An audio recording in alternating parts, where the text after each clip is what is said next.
Buenas noches, Iglesia, por doquiera ustedes están, bienvenidos hoy, lunes 15 de noviembre de 2021, al programa del Club de Lectura. Estamos en el segundo libro, en el libro de Ezequiel. Es que está volando el tiempo y también los libros, y también mi edad, y por eso me confundo recurrentemente, pero vamos a orar y a pedir la guía del Señor. Por favor, me acompañan. Señor, muchísimas gracias por otra noche que podemos buscar intimar con tu palabra. Y sabemos bien, Señor, que eso es por gracia de tu Espíritu, que la necesidad esté en nuestro corazón. Te agradecemos por ello, porque reconocemos que si se tratara de nosotros, lo más seguro es que ignoraríamos lo que tenga que ver con tu palabra. Pero es tu Espíritu ministrándonos y poniéndonos esa necesidad y esa gracia.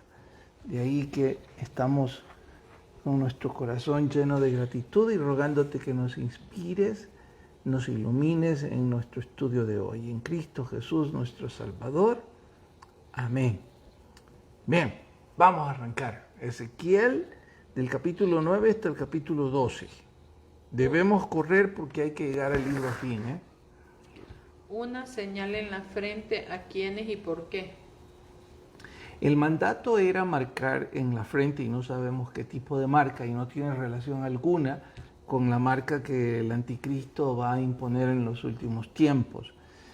Más bien creo que esta no era una marca legible a los humanos, sino únicamente de forma espiritual, que los ángeles que iban a ejecutar el juicio vieran esa marca y pasaran por alto. Algo parecido a la Pascua, creo que debió ser. Ahora, literalmente dice que los iba a marcar. ¿Cómo? Pues no sabemos mayores detalles. Sin embargo, recuerden que el libro de Ezequiel es bastante retórico, escrito en verso a veces y con tantas figuras. Las visiones son casi imposibles en términos humanos describirlas. Aún con todo y eso, ellos se esforzaban y escribían lo que Dios quería que escribieran, pero no necesariamente va a quedar en forma inteligente para nuestro recurso. Pero sí. Eso no tiene nada que ver con la marca de Caín. No, tampoco tiene nada que ver con la marca de Caín. Porque la de Caín sí fue tangible. Pues tuvo que haber sido legible a los humanos. Porque, para que lo vieran. Sí, era la manera en cómo no lo matarían. De ahí que sí tuvo que haber sido. Y es interesante porque dicha marca hacía que la muerte se alejara de él. ¿Una maldición? Sí. Una inmortalidad no de premio, sino de maldición y de gracia. Sí, exactamente. Bien, sigamos. 2. ¿Con quiénes empezaría la mortandad? Iba a empezar con la casa de Judá. Hay que entender que esta profecía, uno dice para los judíos, pero cuidado. No olviden que está hablando del reino de Israel y el reino del sur. Entonces, esto está dirigido al reino del sur, que todavía no era cautivo. Así es que dice que ahora la casa de Dios, ahí en Jerusalén, es la que iba a entrar bajo juicio. Y tampoco debería sorprendernos, porque hay otro verso en donde dice que el juicio va a comenzar por casa. ¿Y que por qué? Porque eran los que tenían mayor privilegio, consecuentemente mayor responsabilidad. ¿Cuál sigue? 3. No tendrá misericordia. Es importante que reparemos en que, si bien es cierto que tenemos un Dios lleno de misericordia y que en su definición, en su concepción, amor es prioridad, no desestime juicio, castigo porque van de la mano en la concepción de Dios. La mejor prueba es que aquí dice que ya no iba a tener misericordia. Y se cumplió al pie de la letra, porque el juicio para esta gente fue terrible, terrible.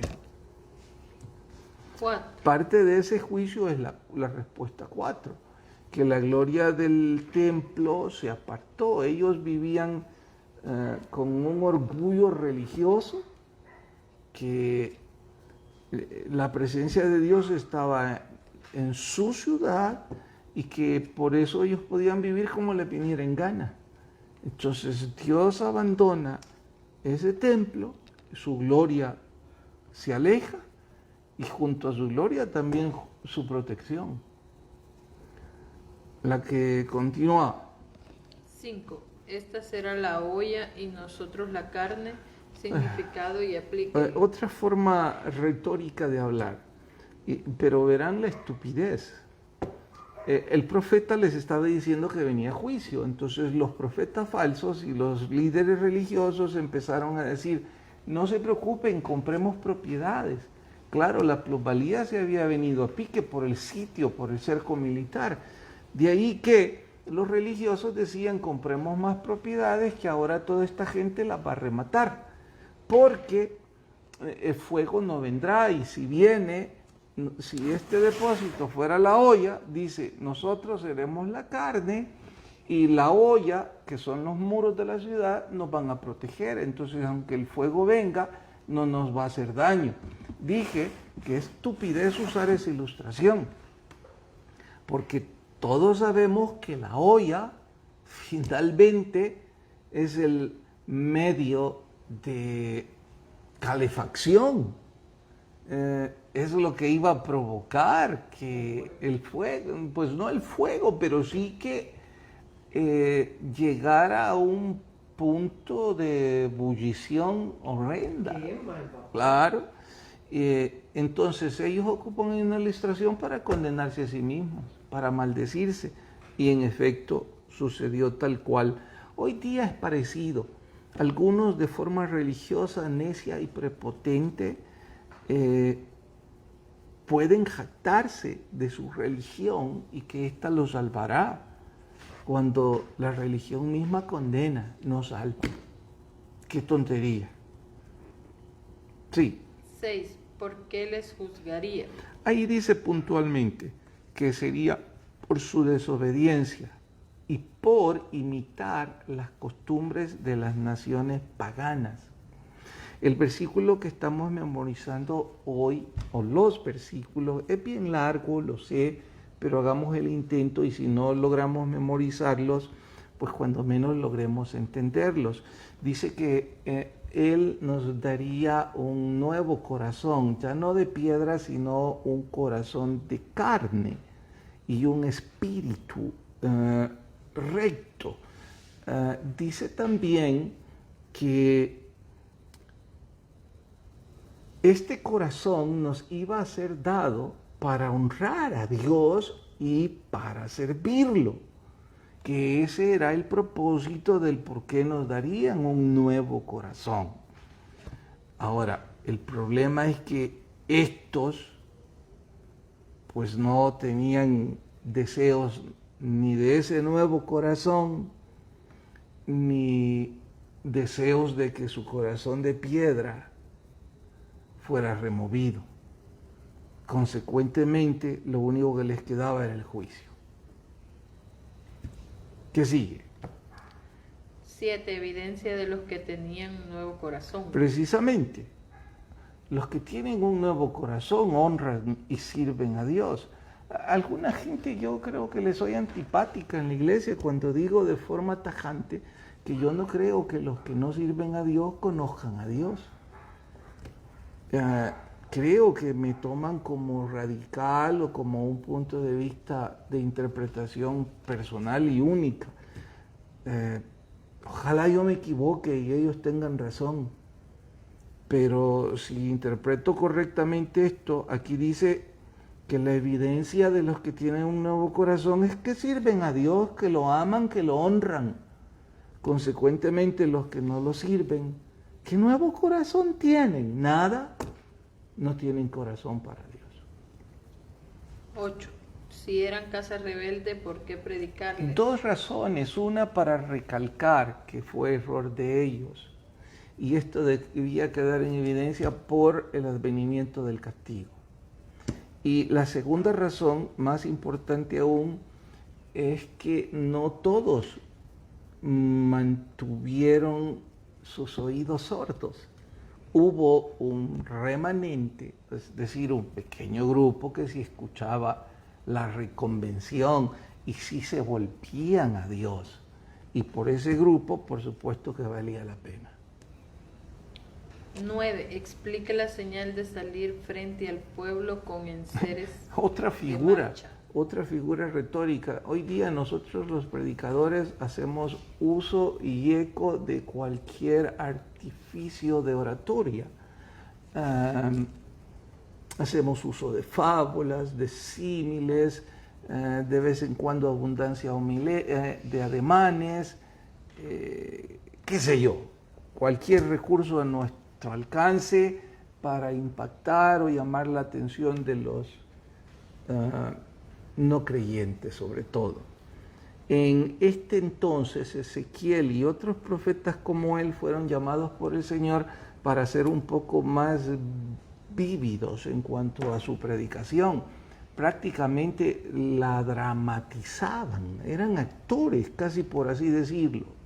¿Por qué? Porque este actuó que salía del exilio. Estaba en Babilonia, él estaba exiliado, pero se disfrazó e hizo una marcha fuera del exilio hacia el cautiverio. ¡Qué ridiculez! ¿Qué está haciendo? Está diciendo que eso es lo que iba a pasar con todo Judá y con todo Jerusalén. Por más dramática, elocuente y atractiva que fuera la predicación, no querían oírlo, la gran mayor parte. Igual que hoy día, con la excepción que hoy no tienen, al menos no en nuestra iglesia, no en nuestra congregación, predicadores de la talla de que tengan gran elocuencia y unción de Dios. Tienen inútiles servidores como el que están escuchando, que con un poquito de esfuerzo y con la gracia de Dios, algunos escuchan, sobre todo la gracia de Dios. 10. Respuesta del pueblo rebelde. Aplíquele. No tomaron nada en serio. Para ellos, Ezequiel era un fanático, un religioso extremista y sus mensajes también. Exactamente como nos tildarían hoy día, sobre todo a predicadores como yo, que lo que hacemos es instruir lo que la Biblia reza. Bien, hasta ahí tenemos la guía del libro de Ezequiel. Corrí porque hoy es otro capítulo fabuloso del libro afín de El amor debe ser firme, del doctor James Dobson. Corramos pues también. 1. ¿Por qué prohíbe Dios las relaciones extramaritales? ¿Es para privarnos de dicha diversión? Alguien dijo, pero ¿por qué prohibir algo que produce placer? Como si, y yo me imagino que tienen la concepción de un legislador que está en un trono y que todo lo que a él le molesta y le enfada lo prohíbe. ¡Qué necedad! Es cierto que nuestro Dios es legislador, pero cuando lo prohíbe es por nuestro propio bien. Sabedor que el adulterio, que la fornicación va a traer consecuencias horrendas, nos lo prohíbe, como nos prohíbe en realidad cualesquiera prácticas que son destructivas o autodestructivas. A esas prácticas autodestructivas es lo que la Biblia le llama pecado.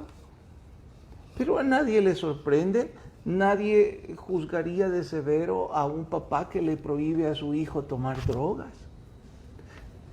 Cualquiera diría que un papá que hace todo lo imposible para que su hijo jamás se acerque a las drogas, todo el mundo diría que ese papá es un buen hombre. Pero la gente necia dice que nuestro Dios no es un buen Dios y por ello lo ignoran, porque nos prohíbe cosas que nos destruyen. Qué tontería, ¿no? Y no les gusta ni siquiera que se use la palabra pecado porque les parece religiosa, mística, mítica. Es porque son ignorantes, tan simple como eso. Sí. 2. Código moral, ¿cuál es? Este es uno de los temas más interesantes que desde que fui muy joven no encontraba respuesta hasta que leí la Biblia, y al encontrarla no pude más que estar boquiabierto. ¿Por qué? Porque todos los seres humanos tienen un código moral. Y la pregunta es, ¿quién les dio ese código moral? Por ejemplo, China es un país comunista, en donde no existe Dios y por tanto no existe el código bíblico. Pero les pregunto, ¿y en China está mal asesinar? ¿Es permitido asesinar en China? No, no es permitido. ¿Y quién les enseñó que no es? ¿Quién les enseñó? Esa es la pregunta. ¿Quién les enseñó? ¿Quién les enseñó a no practicar la sodomía? O sea, ¿por qué es prohibido? ¿Por qué es prohibido en ese país el homosexualismo? ¿Quién les enseñó? Dirán que la evolución les enseñó. Y van a decir eso para no aceptar que hay un Dios legislando y poniendo un código moral. Según sus mandamientos. Exacto, exacto. Que son sus mandamientos. Bien, siga. 3. ¿Por qué el adulterio propina devastación a culpables e inocentes? El adulterio es uno de los pecados que Dios aborrece y dice que es abominación por el dolor y el daño que causa al culpable y a los inocentes. De sobra sabemos que el culpable va a sufrir las consecuencias cualesquiera sean, pero los inocentes, como los hijos, el cónyuge y la familia de estos, sufre igual. Y al sufrir la familia, el núcleo de la familia se extiende y sufre la sociedad y termina en tergiversar, en resquebrajar la sociedad misma, y donde muchos sufren como culpa de esto, como resultado de esto. Sí. 4. Impasible. Impasible es una persona imperturbable, una persona, como diría aquel familiar mío, sin sentimientos. Podemos decir que es impasible. El Grinch. Indiferente. Bien. 5. Arrepentimiento o beneficio. James Dobson se queja como psicólogo de que va a algunas iglesias y las iglesias, en estas iglesias algunos pastores predican un evangelio de conveniencia. Si usted se convierte al cristianismo o a nuestra iglesia, va a tener salud, riqueza, sabiduría. Sus problemas se van a acabar. Casi como el pañuelo milagroso. Dice, ¿por qué no predican el arrepentimiento del pecado? Eso es lo que está mencionando, que ese es el primer punto. Yo lo dije hace ya algunos meses, no recuerdo en el libro de quién, fuimos exhortados que todo llamamiento a aceptar a Cristo debía llevar por antelación la invitación a arrepentirse de los pecados. Siga. 6. Maltrato físico común. Maltrato físico común. Dice Dobson que está alcanzando proporciones epidémicas. Ahora puntualmente el abuso físico, los golpes a los cónyuges, sea hombre o sea mujer.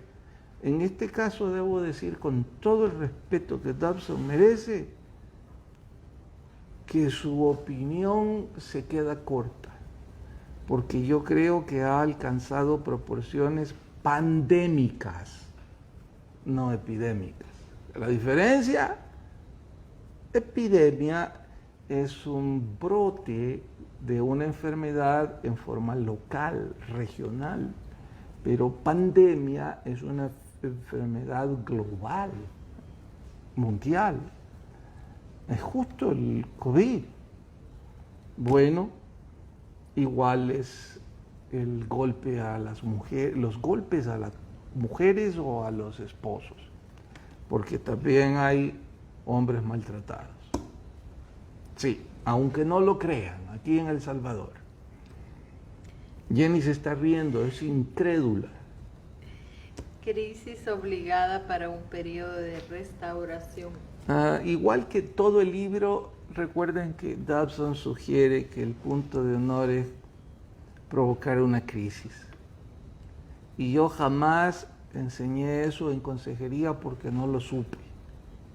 Pero ahora pueden estar seguros que cualquier consejería que este servidor dé va a girar alrededor de esto, en donde les voy a sugerir, provoquen la crisis.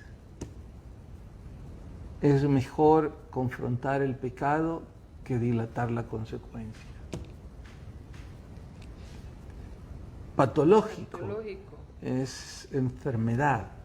Cuando alguien dice que lo que está pasando a esa persona es patológico, dice que está enfermo. Como el bebedor. Sí, sobre todo, bueno, no sé si el alcoholismo es un buen ejemplo porque hay diferencias de opinión de los estudiosos al respecto. Muchos dicen que el alcoholismo es una enfermedad, muchos dicen que no. Entonces, como no es nuestro asunto de hoy, pero en resumen, patológico es enfermizo. 9. Las esposas tienen más poder verbal.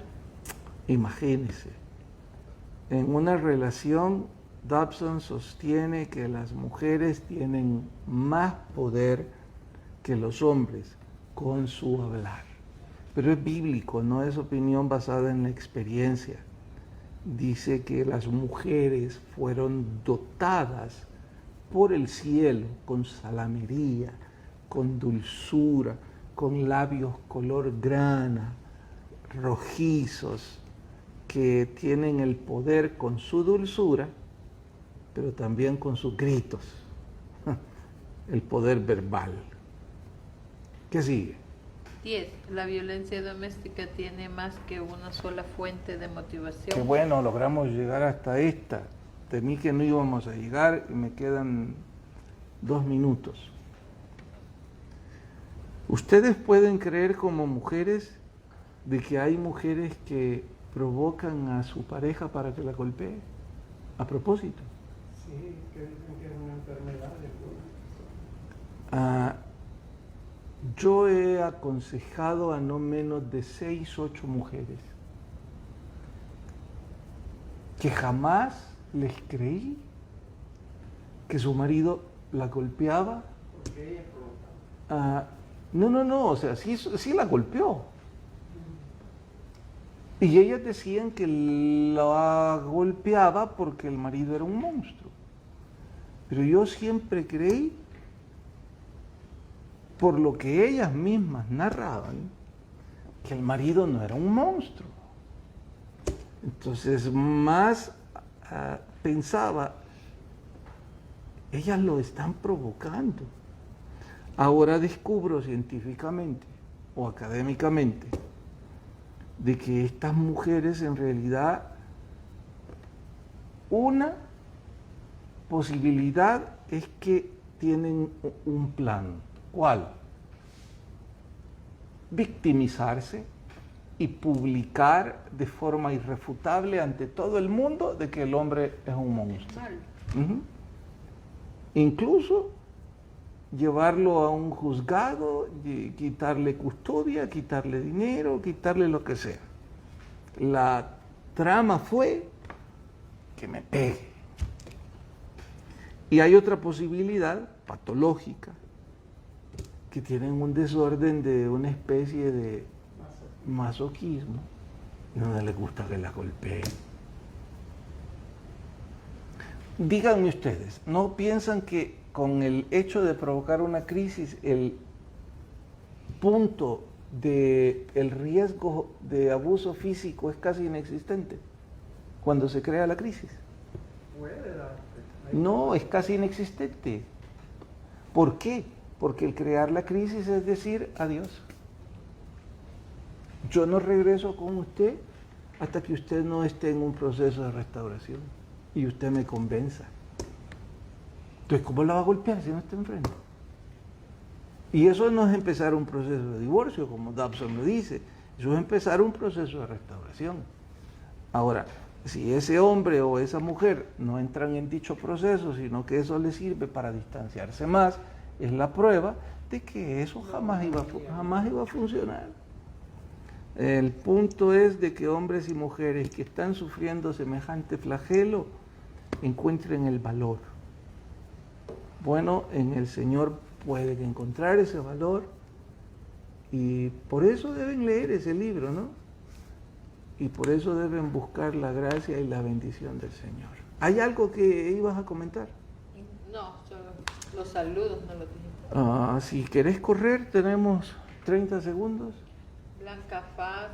Hola, hermana Blanca, ella es de Houston, creo. Sí, Houston dice que las mujeres hablamos mucho. Está el tío Carmelo. Buenas noches, Papá tío. Neto. Hermano Neto. Está el hermano Miguel Rosa, hermano Alonso. Todos dieron buenas noches. Buenas noches a todos. Quisiéramos decirles más, pero ya no hay más tiempo.